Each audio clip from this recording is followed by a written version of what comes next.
नमस्कार, आप देख रहे हैं इंडिया बोल रहा है। मैं हूं आपके साथ विवेक शांडिल्य। दुनिया के सबसे ताकतवर मुल्क अमेरिका के विदेश नीति इतिहास के इस वक्त सबसे मुश्किल चौराहे पर खड़ी है। बेंजामिन नेतन्याहू से बढ़ती दूरी, पुतिन से बढ़ती नजदीकी, नेटो में बढ़ती दरार और इजराइल के साथ खराब होते रिश्ते। जो अमेरिका कभी रूस को अपना सबसे बड़ा दुश्मन मानता था, आज वहां पुतिन से यारी के नए अध्याय लिखे जा रहे हैं। पुतिन से इस यारी का सीधा असर अमेरिका के सबसे भरोसेमंद गठबंधन नेटो पर पड़ा है। नेटो में दो फाड़ की स्थिति है।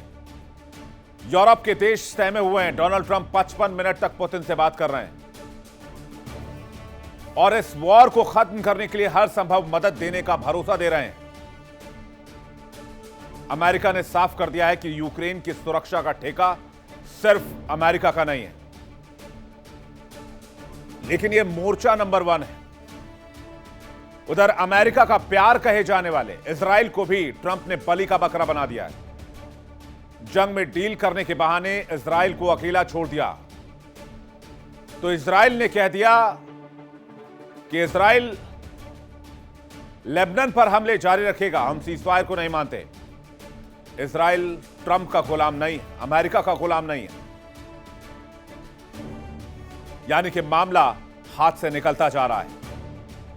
डोनाल्ड ट्रंप ने अमेरिका को उस चौराहे पर ला खड़ा किया है जहां से उसका रास्ता अकेला दिखता है। तो क्या मिड टर्म चुनाव की वजह से ट्रंप को यह करना पड़ रहा है? नेतन्याहू को ट्रंप ने हड़काया और कहा, जंग छेड़े तो हम फिर बचाएंगे नहीं और तुम जेल भी जाओगे। इस पर इजराइल का रुख सख्त है और कहा है कि अमेरिका तय नहीं करेगा कि इजराइल क्या करेगा। इजराइल एक संप्रभु राष्ट्र है।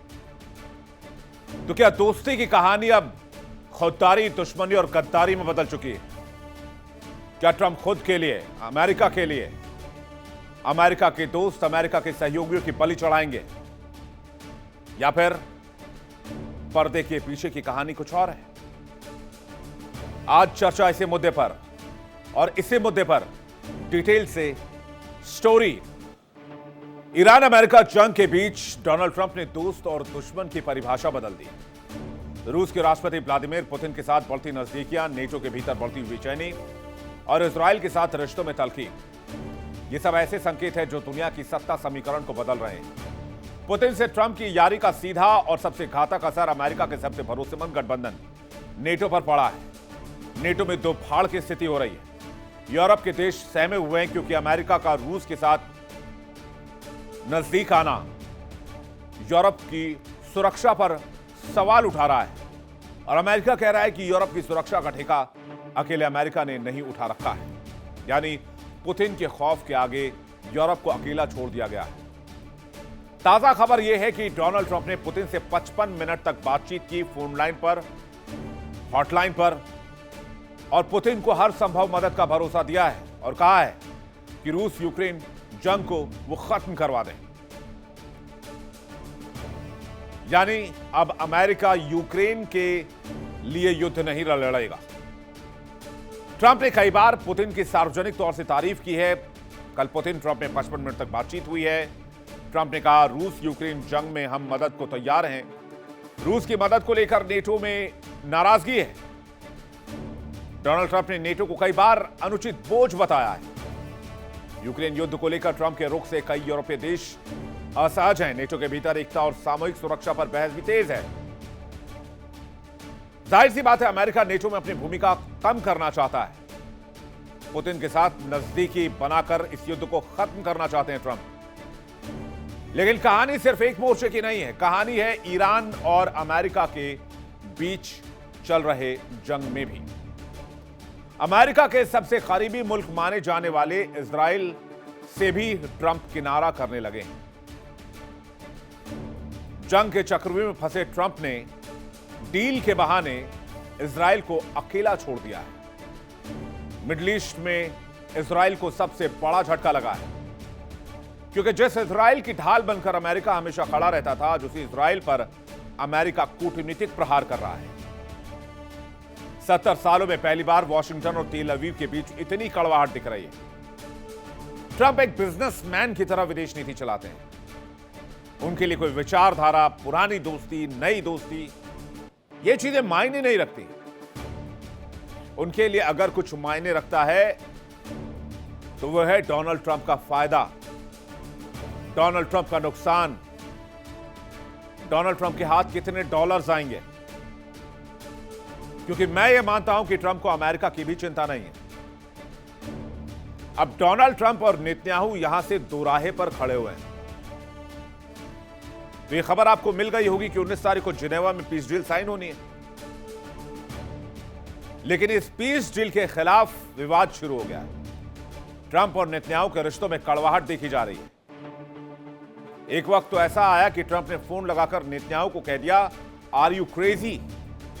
क्योंकि डोनाल्ड ट्रंप लेबनान में जारी सैन्य कार्रवाई को लेकर नाराज है। ट्रंप ने नेतन्याहू को फोन करके पूरी तरीके से हड़का दिया। ट्रंप ने यहां तक कह दिया कि अगर अमेरिका तुम्हारी मदद नहीं करता तो तुम जेल में होते। तुम्हें अमेरिकी प्रशासन के लिए आभारी होना चाहिए।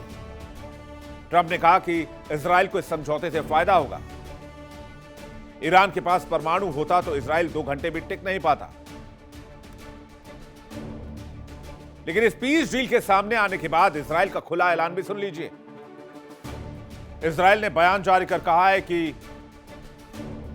इजराइल एक संप्रभु और आजाद मुल्क है और इजराइल लेबनान में अपनी सैन्य कार्रवाई को अनिश्चित काल तक के लिए जारी रखेगा, क्योंकि इजराइल किसी का गुलाम नहीं है कि किसी के कहने पर वो अपनी देश की सुरक्षा को खतरे में डाल दे। यानी इजराइल ने आंखें तरेर दी हैं डोनाल्ड ट्रंप के लिए। और इतनी बड़ी बात कि इजराइल किसी का गुलाम नहीं है। अब तक अमेरिका खुद को दुनिया में लोकतंत्र और अपने सहयोगियों का सबसे बड़ा रक्षक बताता आया है। हालांकि इतिहास के पन्ने उल्टेंगे तो कई ऐसे मौके सामने आते हैं जब वॉशिंगटन पर ही अपने साझेदारों को बीच रास्ते में छोड़ देने या वादों से मुकर जाने के आरोप लगे। वियतनाम से लेकर अफगानिस्तान तक और कुर्द लड़ाकों से लेकर कई क्षेत्रीय सहयोगियों तक अमेरिका की विदेश नीति बहुत बार यूज एंड थ्रो पर डिपेंड नजर आई, जिससे अमेरिका की आलोचना हुई। लेकिन नेटो यानी कि यूरोप और इजराइल कोई पहली बार इस धोखेबाजी के शिकार नहीं हो रहे। लिस्ट लंबी है। 1975 दक्षिण वियतनाम, अमेरिका ने लंबे समर्थन के बाद सैगोन से अचानक वापसी की और दक्षिण वियतनाम की सरकार ढह गई। 1980 अफगान मुजाहिदीन, सोवियत संघ के खिलाफ समर्थन दिया, युद्ध खत्म होते ही अफगानिस्तान को छोड़ दिया। 1991 इराक, शिया और कुर्द, सद्दाम के खिलाफ विद्रोह के लिए प्रोत्साहित किया, फिर सैन्य मदद नहीं दी, विद्रोह को कुचल दिया गया, हजारों लोग मारे गए।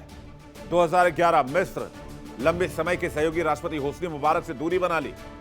अरब स्प्रिंग के दौरान समर्थन वापस ले लिया। 2019 सीरिया के कुर्द आईएसआईएस के खिलाफ अमेरिका के साथ लड़े, लेकिन कुर्दों को अकेला छोड़कर अमेरिकी सैनिकों ने वापसी कर ली, जिसके बाद हजारों कुर्दों को मौत के घाट उतारा गया। 2021 अफगानिस्तान, 20 साल तक तालिबान के खिलाफ अमेरिका लड़ता रहा, अफगानियों का समर्थन करता रहा, लेकिन उन्हीं अफगानियों को मरने के लिए छोड़ दिया तालिबान के हाथों और तालिबान को सत्ता की चाबी दे दी। बाप बड़ा ना भैया, सबसे बड़ा रुपया। आया किया, आप यहां रुपये की जगह डॉलर लगा सकते हैं। अब पुतिन से दोस्ती का हाथ, यूरोप से दूरी, ईरान से डील, इजराइल को सख्त संदेश।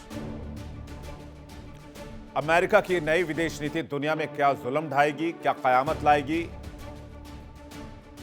कोई नहीं जानता। इसके रिपरकशंस क्या होंगे, दूरगामी इंपैक्ट क्या होंगे, ये भी अभी एंटिसिपेट करना बहुत मुश्किल है। इसलिए आज इस मुद्दे को हम आपके सामने लेकर आए और इस मुद्दे पर आज करेंगे सबसे बड़ी चर्चा। बातचीत के लिए मेहमानों का एक बड़ा पैनल हमारे साथ जुड़ रहा है। विंग कमांडर आलोक साय हमारे साथ जुड़ रहे हैं, रक्षा विशेषज्ञ, बहुत स्वागत है आपका। लेफ्टिनेंट कर्नल जयेश सोढ़ी हमारे साथ जुड़ रहे हैं, रक्षा विशेषज्ञ। संजीव श्रीवास्तव हमारे साथ जुड़ रहे हैं, विदेश मामलों के जानकार। फिरोज मीठी बोरवाला हमारे साथ जुड़ रहे हैं, ईरानी मामलों के जानकार। और पूर्णिमा नाथ हमारे साथ थोड़ी देर में कनेक्ट होंगी अमेरिका से लाइव, उनके पास भी चलेंगे। सबसे पहले आलोक जी का रिएक्शन लेते हैं और जानते हैं कि इजराइल के इस बयान पर आलोक जी क्या कहेंगे। इजराइल ने कहा कि हम तुम्हारे गुलाम नहीं है कि तुम्हारे हिसाब से चलेंगे, लेबनान में कार्रवाई अनिश्चित काल तक जारी रहेगी, अमेरिका के बस में जो है वो करके देख ले। देखिए, मैंने कल भी बोला था, विवेक जी नमस्कार, मैंने कल भी बोला था कि इजराइल जो है वो अपने उसूलों से समझौता नहीं करेगा। और ट्रंप जिस तरह की दुधारी तलवार पर चल रहे हैं, ये पूरे विश्व में आपका आकलन बिल्कुल सही है। अंतर्राष्ट्रीय राजनीति में बहुत ही बड़ा उथल पुथल ला रहे हैं ट्रंप अपनी नीतियों के कारण। देखिए, ये इजराइल के अस्तित्व का सवाल है, क्योंकि इजराइल अगर वहां से वापस निकलता है तो हिजबुल्लाह का आक्रमण कभी भी इजराइल के ऊपर खत्म नहीं होगा। हिजबुल्लाह कभी भी शांति समझौते में इस बात पर सहमत नहीं हुआ है कि हाँ, वो आक्रमण रुकेगा इजराइल के ऊपर में। तो ऐसे में तो मुझे बहुत ही खतरा लग रहा है कि ये संधि अगर साइन हो भी जाती है तो कितने दिनों तक ये संधि चल पाएगी। क्या ट्रंप इजराइल को अकेला छोड़ देंगे जिस तरह से उन्होंने नाटो को छोड़ दिया है? क्या ट्रंप जब इजराइल को बुरी तरह मार पड़ने लगेगी अगर ईरान से, तो फिर ट्रंप साथ आ जाएंगे? ये तो आने वाला समय बताएगा, ये इस समय आकलन करना बहुत ही मुश्किल है। लेकिन हाँ, ट्रंप ने जिस तरह की नीतियां अपनाई हैं वो निश्चित रूप से पूरे विश्व को चौंकाने वाली हैं। आप देखिए, पिछले ही साल उन्होंने यूनाइटेड नेशंस में किस तरह के रिजोल्यूशंस पास कराए। यूनाइटेड नेशंस सिक्योरिटी काउंसिल में भी उन्होंने ये रूस को 2022 के आक्रमण का दोषी बनाने वाला या दोषी मानने वाला रिजोल्यूशन पर वोट नहीं दिया, उसका पुरजोर विरोध किया। उसका एक अमेंडेड रिजोल्यूशन वो लेके आए जिसमें सिर्फ कहा गया कि युद्ध रोका जाए और रूस की बिल्कुल आलोचना नहीं हुई।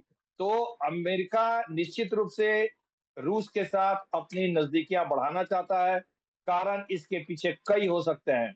ये कारण मुझे जो लगता है वो ये है कि अमेरिका आज के दिन में रूस को अपना नंबर 1 प्रतिद्वंदी नहीं मान करके चीन को नंबर 1 प्रतिद्वंदी मान रहा है और वह रूस से नजदीकियां बढ़ाना चाहता है। हो सकता है आगे आने वाले दिनों में जियोपॉलिटिक्स में और भी रीअलाइनमेंट हो।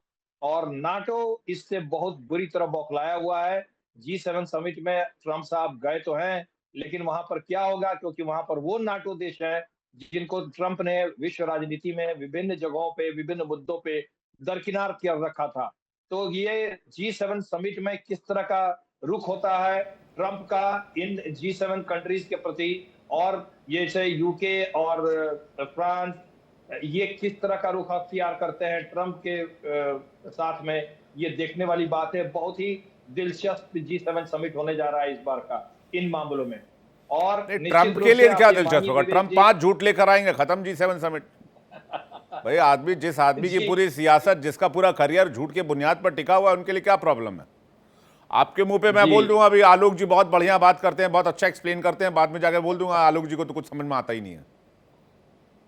यही है ट्रंप का। तो ट्रंप ने वो सबकी वो G7 देशों की नहीं आलोक सर, वो G7 देशों की तारीफ कर देंगे और बाद में अमेरिका में जाकर बयान देंगे कि G7 किसी काम का नहीं है, इसको खत्म कर देना चाहिए।